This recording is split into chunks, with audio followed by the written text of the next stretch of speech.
All right, let's talk about LSU quarterback Garrett Nussmeier and look at his best throws from LSU's win against Oklahoma last night or this previous weekend, depending on when you're watching this video. We have maybe 7 or 8 clips that we are going to look at. But before we look at these clips, let's take 1 to 2 minutes and talk about Nussmeier's performance from their win against Oklahoma. So Nussmeier was 22 of 31, 277 yards passing, 3 touchdowns, 0 interceptions, which I think was a big reason why they had success in offense.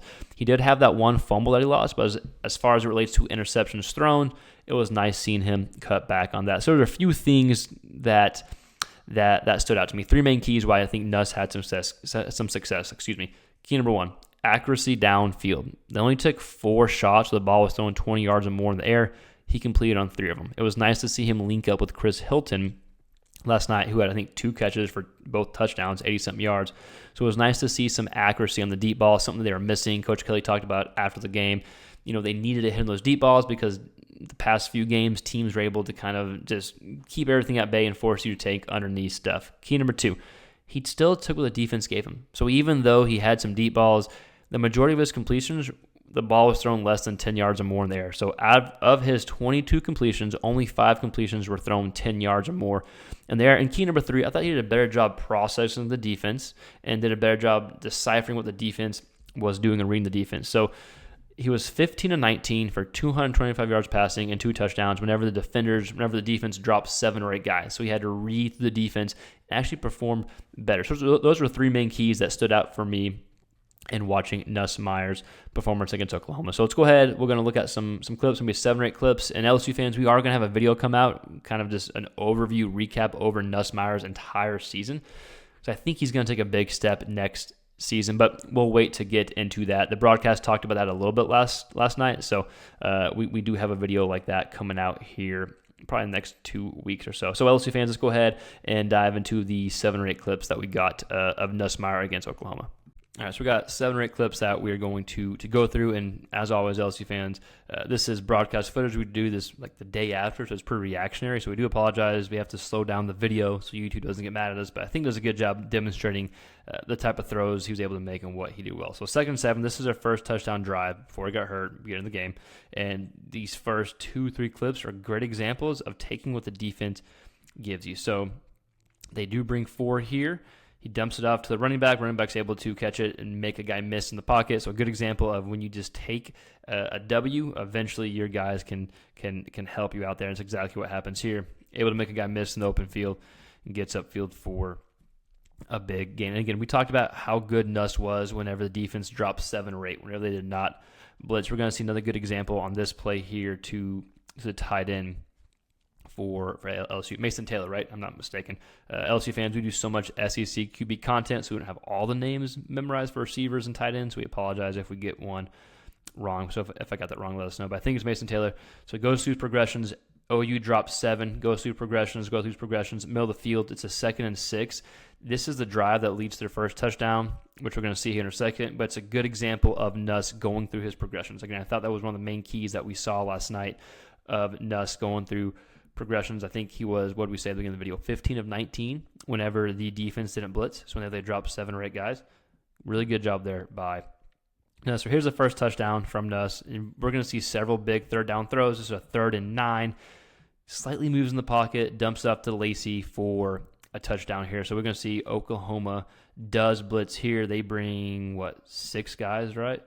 Let's see, 1, 2, 3, 4, 5, 6 guys here. He slightly moves in the pocket, something that he was really good at doing early on in the season. If I remember how good he was maneuvering in the pocket against Ole Miss, against Arkansas, against South Carolina, avoiding sacks.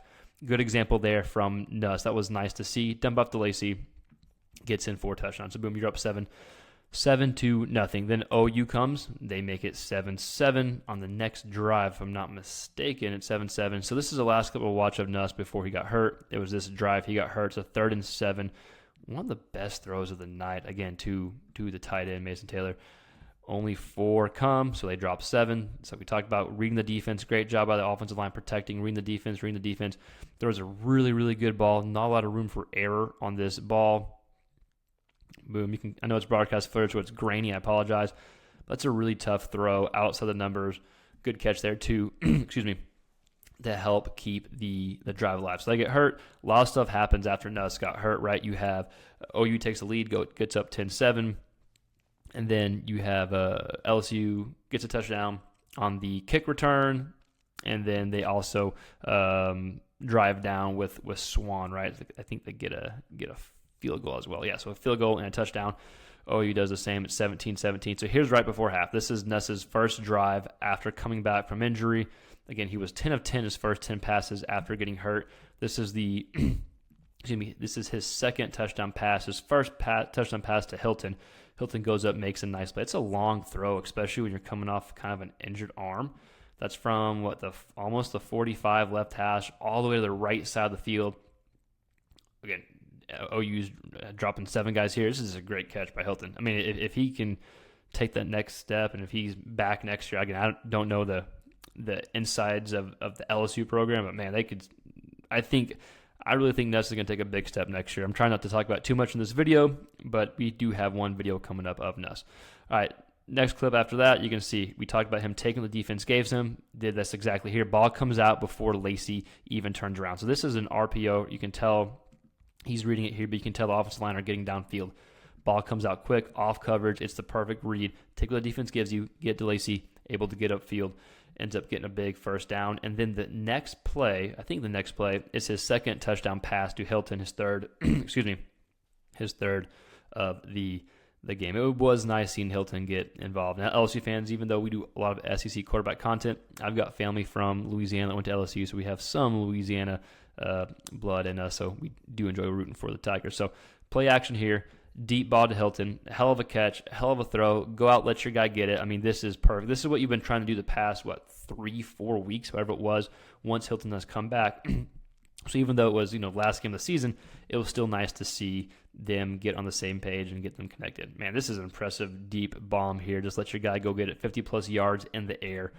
We saw some tough throws from Nuss after getting hurt. So last clip that we'll watch of Nussmeier, this is to 88, who I think, someone correct me, is that the true freshman tight end that got moved to receiver earlier on the season?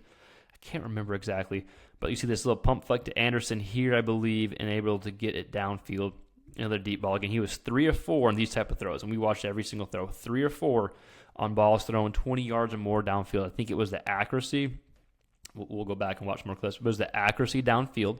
It was Nuss taking what the defense gave him, and then it was his ability to process the defense because they were dropping 7 or 8 guys trying to confuse him. That's how A&M confused him. That's how other teams had confused him by dropping a lot of guys into coverage.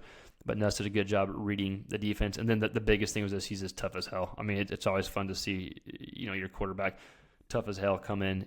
He had a great run on this side of the field as well to die for a first down at some point in the second half too. So LSU fans, I want to hear from y'all. What did y'all think about Nuss's performance? Let me know your thoughts in the comments below. Again, we have a video coming out about at some point in the next few weeks about Nuss's season. So let me know your thoughts about the season too in the comments. As always, please consider subscribing if you haven't. We're just a big SEC quarterback hub. We'll have Garrett Nussmeier and LSU content. If Nussmeier comes back, and I have no idea what those intentions are, if he comes back or goes to the league. But if he does come back, we'll have some videos on that as well. But regardless, please consider subscribing to the channel if you like SEC quarterback content. Like the video, share. It helps us grow. Thanks for watching. We'll see you next time. Peace.